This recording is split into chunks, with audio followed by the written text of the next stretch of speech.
bi mooy am na ku yow Alpha Thiam la xaw ma. mooy ki doon peen mairie Ndakaaru yëpp mu yàqu.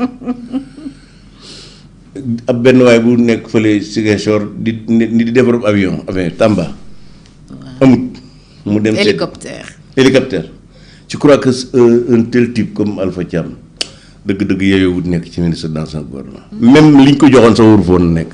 à plus forte raison ñu jox ko ay ministre de. culture ministre de la artisanat culture. tourisme. D'abord c'est pas un homme de culture et je ne vois pas l'utilité de nommer quelqu'un là-bas. C'est pas un bon choix. C'est pas un bon choix. Bi des mooy am na ñaari boo dee ministre des finances ministre de l'économie et des finances. ministère boobu dañ ko jox waa ministère de l'économie et des finances maanaam ay ñoo fa doon liggéeyee. dañ ko dajale. bañ ko dajalee dañ koo jox ay ñoo xam ne foofu la ñuy liggéey gis nga Fatou. dara gën a dangereux loolu.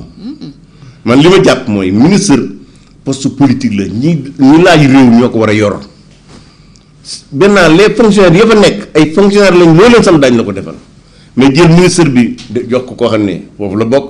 ñaari ministre yi nga xam ne ñoom lay ànd liggéey mu ñett ñëpp ñu bokk ci même direction bi je crois que c'est pas une bonne chose. lu ciy danger. mais parce que dafa jaaduwul xam nga man li ma gëm mooy bokk na ci li ñu war a sopp ci réew mi Fatou ñu génne waa inspecteur du trésor. inspecteur des impôts. ñu génne leen ci politique. administration bi daal. absolument surtout ñu génne ENA. wala école de douane ñu génne leen définitivement ci politique. les régies financières. koo xam ne voilà koo xam ne da ngaa bëgg a politique nga démissionné.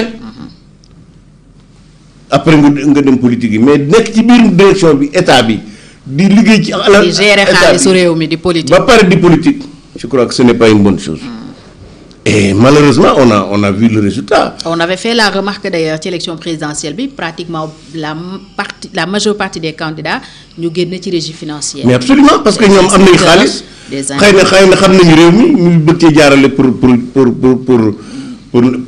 jël réew mi mais je crois que c'est très dangereux et d'ailleurs les deux exemples que nous avons qui doivent nous décourager à bàyyi ñoom ñuy def politique mooy Ousmane Sonko ak Diomaye Faye parce qu'en fait ils ont montré véritablement qu'ils ne sont pas à la hauteur des missions bi ñu leen sant donc ñoom li ñu waroon def rek mooy rester foofu di gérer les chiffres de l'État moo gën ci ñoom moo gën ci réew mi ñu ngi leen bàyyi ñu nekk ay président de la République ak premier ministre. alors niñ dajalewaatee ministère bi jëm ci wàllu gaf ak réew mi ndax avant on avait ministère des finances et du budget am ci wàll gi ministère de l'économie du plan et de la coopération tey ñu dajale yépp def ko benn mu am ñaari ministère auprès koo xam ne mooy toppatoo wàllu budget ak keneen kuy toppatoo la ca des. boole googu mën naa am lu mu changer parce que dañ doon wax ay jafe-jafe yu bari yu am ci wàllu chiffre d'ailleurs la Cour des comptes defoon na remarque bi ci rapport est-ce que ça peut être un début de solution. mais bien sûr en fait ça peut être un début de solution mais en tout cas ça doit être la solution parce que boo xoolee Cour des comptes yàgg na ko wax ne. mbirum borom état bi ni ñu koy gérer moo baaxul. à la limite parfois même se gérer manuellement dans deux ministères.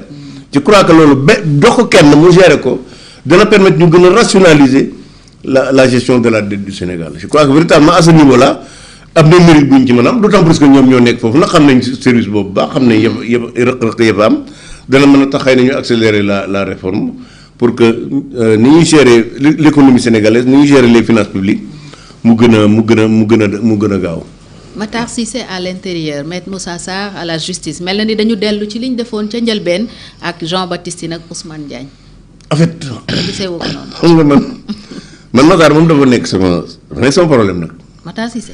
ah mais bien sûr c'est-à-dire yow nekk fi directeur cabinet Omar Sarr bi mu nekk Abdoulaye Wade nekk fi ministre Macky Sall après nga ñëw nekk ministre Diomaye Faye yow loolu jaaxalu la yow non franchement. ah oui yow da laa jaaxal. yow laa wax yow jaaxalu la yow dama tontu ba pare. fii de maa daan laaj. ah mais bàyyi ma laaj man tam non mais attends xam nga en fait Fatou man daal nit bëggoon naa ñiy bokk ci gouvernement ñu am ay gis-gis waaye koo xam ne nguur gu ne mën nga caa bokk à la limite amuloo benn gis-gis. ah pour servir la nation. mais ban servir la nation on le fait dans un cadre précis xam nga malheureusement au Sénégal parti ni politique est bon.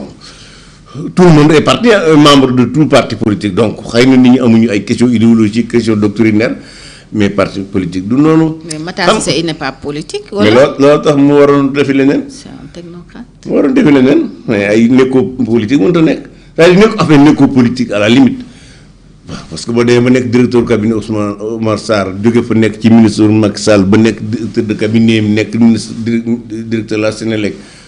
ñu xëy dégg ñu ne yaay ministre de l'intérieur de Macky Sall.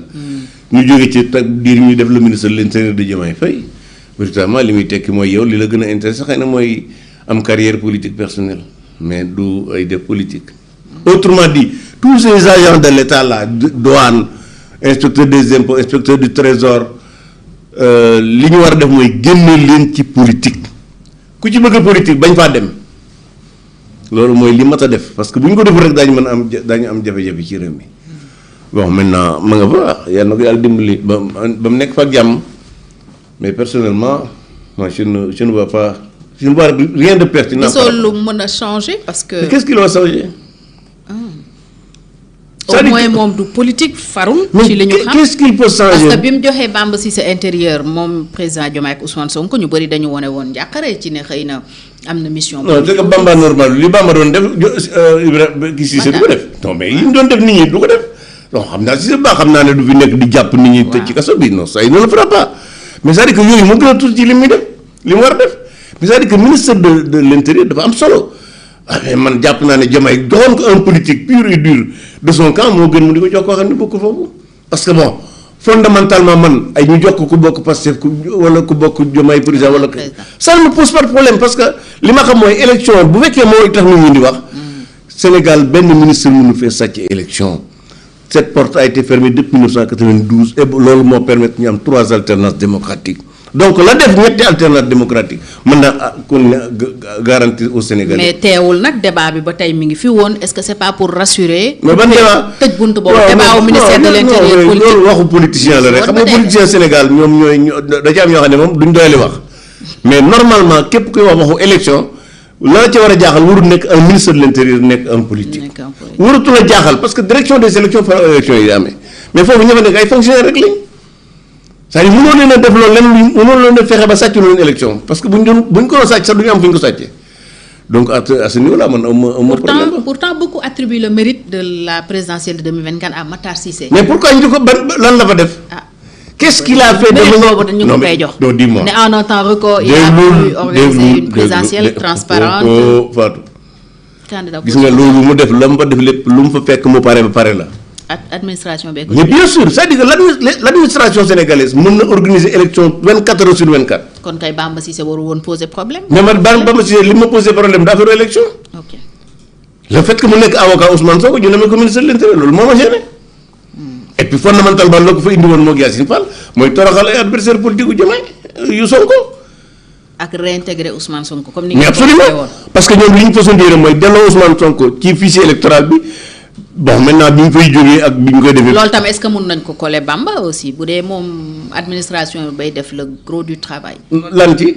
réintégrer Ousmane Sonko. mais non xam bien sûr loolu joué na ci rôle la yu moo Yacine Fall kay joué nañ ci rôle mais en fait c'est extrêmement grave parce que li grave mooy boo xoolee mbir mi Ousmane Sonko bi mu nekkee fexe ba nekk premier ministre c'est-à-dire li mu doon di ko nekkul yitteem mooy moom lu muy def bu bokkaat ci système électoral bi mais sëñ bi booy tappale ba nekk candidat te xam ne yow waroo nekk candidat xam na ko moom tappale ba nekk député tappale ba nekk premier ministre loola dalaa war a doy sëkk nga liggéey ngir réew mi au lieu ngay liggéeyal sa bopp mais Ousmane Sonko jëf lu mu teg tànk ba mu teg ba noonu yëpp boppam moo tax et voilà le résultat aujourd'hui du Sénégal c'est-à-dire dema dem ba